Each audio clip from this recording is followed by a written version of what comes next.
Yo, what's good, my people? It's your boy, Big Chris, aka the Content Animator, and I'm here to bring you another WWE RAW review. So tonight I'm reviewing WWE RAW for May the 12th, 2014, and let's get into this.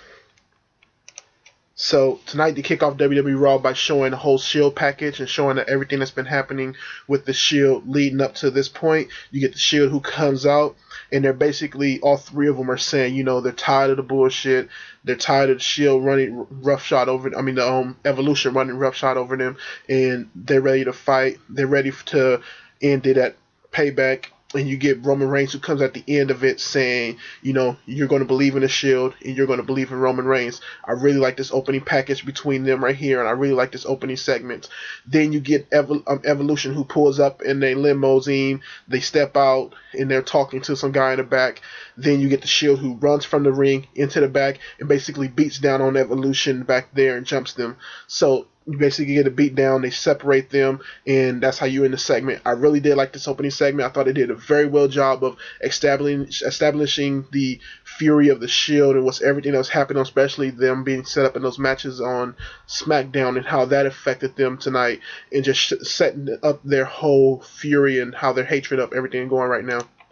Next, you get a match with Rob Van Dam versus Jack Swagger. You get Jack Swagger and Zeb Culture who come out at the beginning. Zeb Culture has his deportation list, and he's basically there talking about he's added Adam Rose to the deportation list.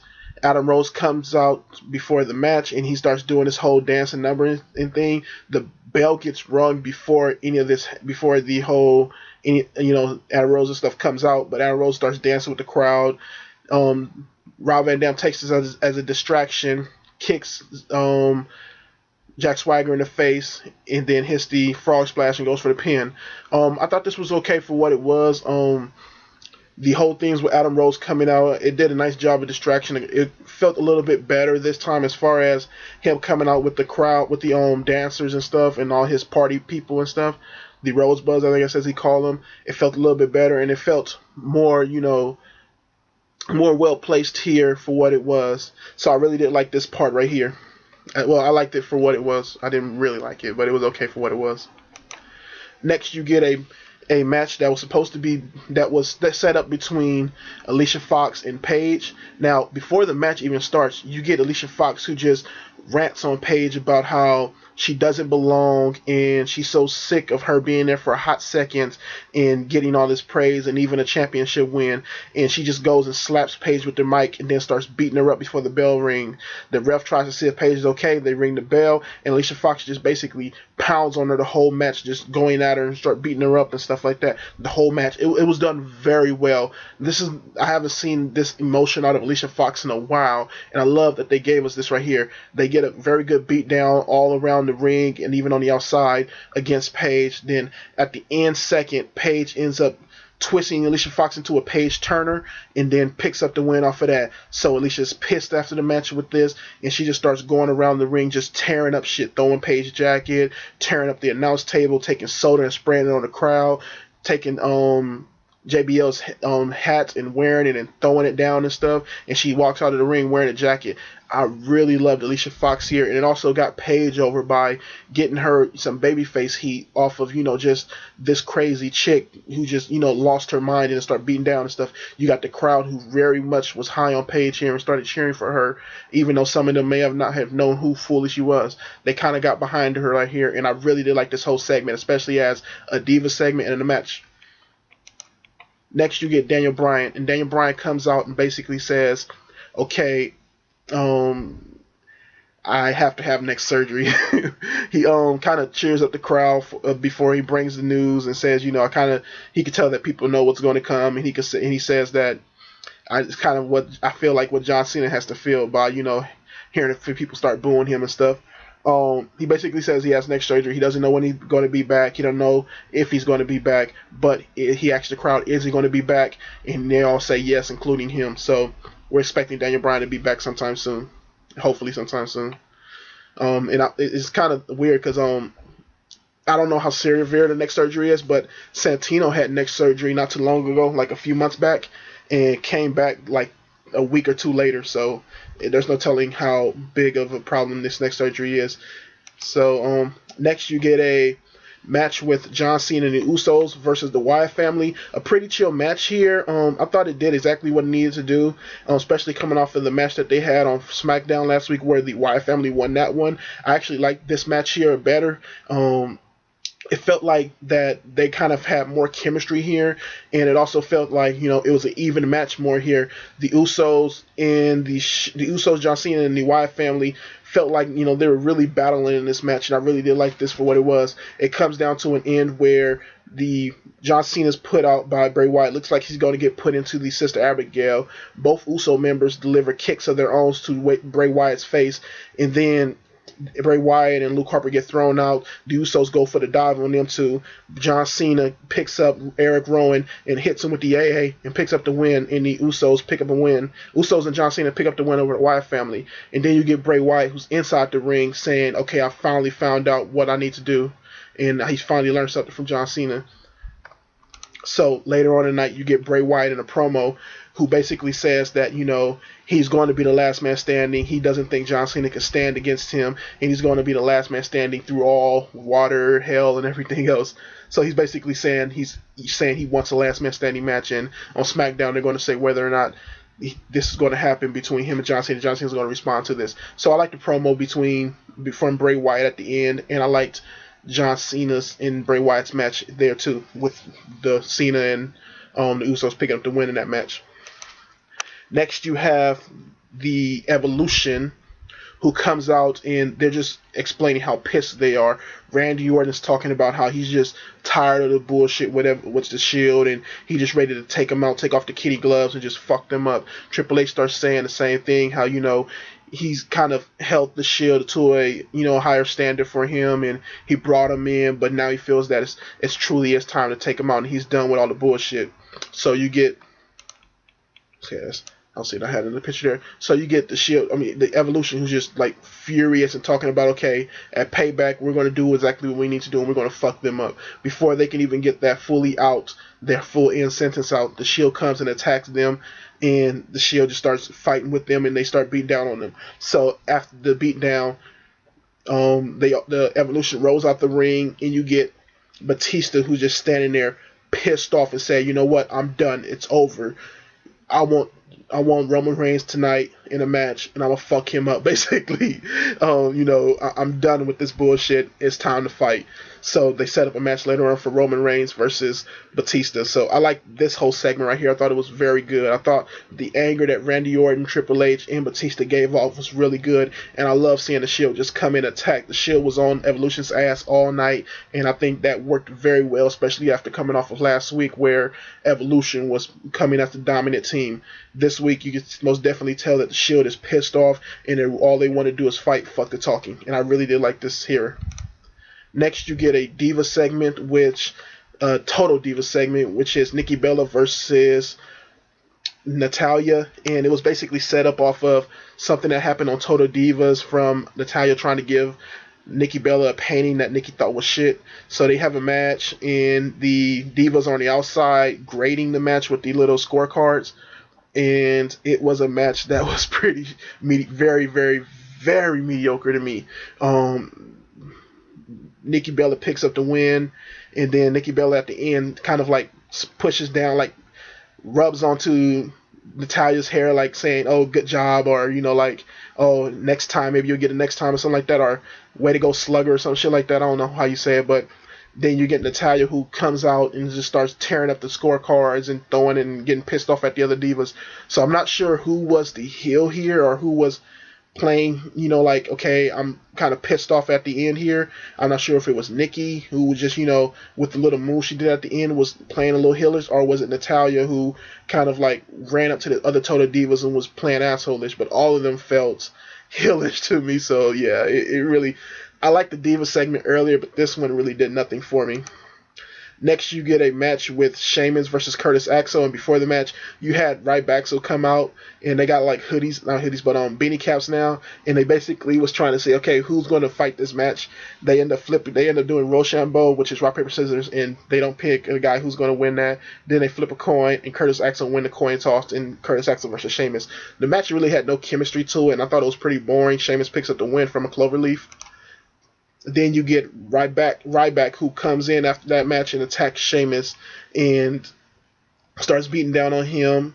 Sheamus gets up and they start a match between Ryback and Sheamus. And this actually was a pretty chill match. Both of them had a lot of aggression here, and I like the way that they actually did have chemistry. You had Ryback, who was actually playing a character in this match, and you could feel that, what Curtis Axel doesn't have is what Ryback does have as far as the character. Ryback isn't complete because he doesn't continuously do that, but right here he did, and I thought it came off well. Sheamus ends up coming off with a bro kick after Ryback starts, adding too much of the whole cockiness to himself. But they did get a gang of reversals in this match, and I like that a lot. So Sheamus ends up coming up with the win, and the United States champion still going on strong. Next, you get Stephanie McMahon, who comes out, and it sounds like she's going to take away Daniel Bryan's titles, and she asks Daniel Bryan to come out, but Kane ends up dragging Daniel Bryan out. It looks like he just beat the shit out of Daniel Bryan and drags him out to the outside. So the ambulance and the all EMTs come and pick Daniel Bryan up, take him to the back. Stephanie McMahon's all scared, and I'm not scared, but like acting worried for him. So she gets to the back of the ambulance. Daniel Bryan gets put in the ambulance. Brie Bell is there. She pushes Stephanie McMahon and tell her to leave them alone. So as far as this segment goes, I kind of, in a way, wish they didn't do it, because I would have loved to see it end with what happened to Daniel Bryan. I liked what Stephanie part where she was saying, she ended up saying, and while she was there, that, this is what has happened to Daniel Bryan. His heart is into it, but his body isn't. His heart is an A+ player, but his body won't let him be what he thinks he is. So he's the B+ that we always thought him to be. I kind of like that, but it's still continuing the whole thing with Kane. Just, really didn't feel cool to me. Only way this can feel cool is if Daniel Bryan does come back and do a match at Payback after the whole surgery angle. So, I'm interested in seeing what they're going to go with this. What I was going to say earlier is that I'm kind of happy that they're throwing this off for now, because especially what happened after last week, they don't know what to do with Daniel Bryan and Kane. They don't know what to do with Daniel Bryan right now. So this gives them some time to say, okay, we have no idea what we're going to do. We need to figure this shit out.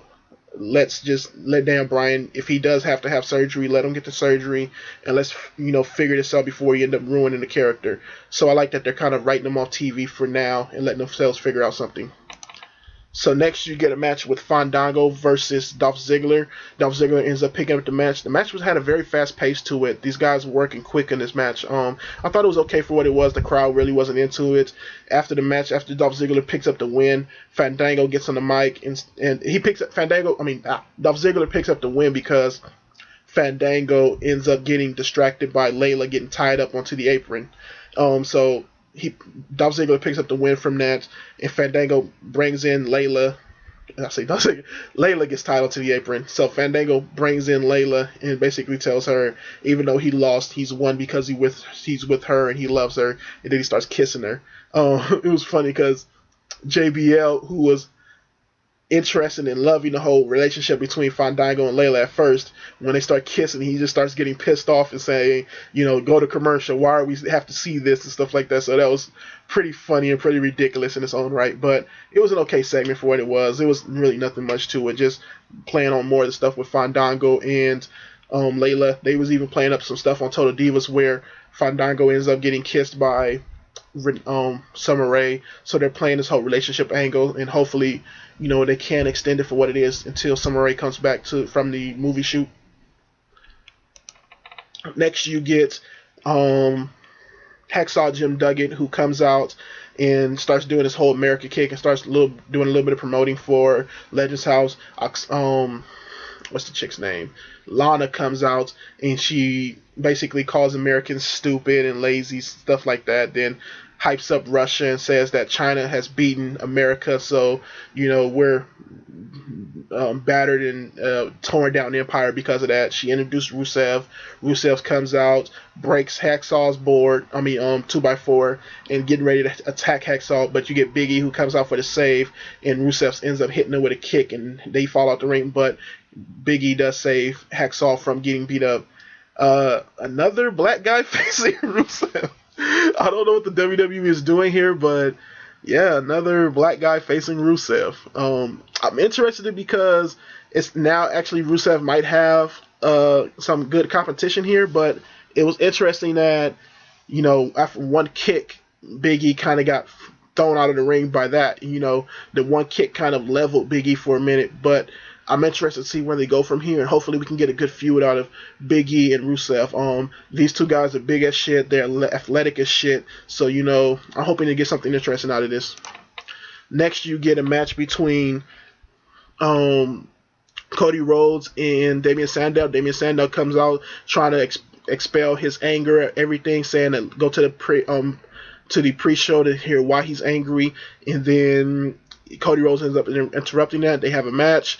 Cody Rhodes uses the eye rake and hits the disaster kick and pins Damian Sandow. So Cody Rhodes ends up picking up the win from that. Goldust and Cody Rhodes are kind of cheering with each other, but I think Goldust sees what happens at the end, and Cody Rhodes is like, "Oh, don't worry about it." So I like that Cody Rhodes finally picks up another win, and I like that he actually did it with a heel tactic this time. They're not just making it where Cody Rhodes hits Goldust and they kind of feud. So it looks like Goldust is going to get offended from Cody Rhodes using some heel tactics and using these bad guy tactics. And Goldust is going to be like, you're better than this and stuff like that. That's a nice way to see them go, and that's a lot more interesting than them just breaking up because one guy accidentally hits the other. So this is kind of interesting to see where they're going to go from this, and I actually like this. And last, you get a match between Batista and Roman Reigns. The match was okay for what it was. It was basically a power man match. Batista's still very slow when it comes to these singles matches. It all breaks down when the Shield and Evolution just gets into it on the outside. The match just called for a DQ. We don't really learn who wins. You get Stephanie McMahon, who tells a gang of guys from the back to come in and help Evolution, a lot of heels. It starts working. Triple H goes to grab for a chair to beat down on Roman Reigns with the chair, but the other Shield members comes in with the chair after Roman Reigns spears Triple H, and the other Shield members start attacking all the other heels with the chairs. Dean Ambrose gets who was it? He gets Curtis Axel into the Dirty Deeds and hits his head onto a chair with the Dirty Deeds. Then Seth Rollins ends up hitting a curb stomp on another guy. I forget who was the guys that got hit with which whatever, but Seth Rollins ends up hitting a curb stomp. I think it was on a Curtis Axel, and then Heath Slater got hit with the Superman punch, and then Ryback gets hit with a spear, and then a triple powerbomb from the umpteenth time. Ryback just cannot get out of these goddamn triple power bombs.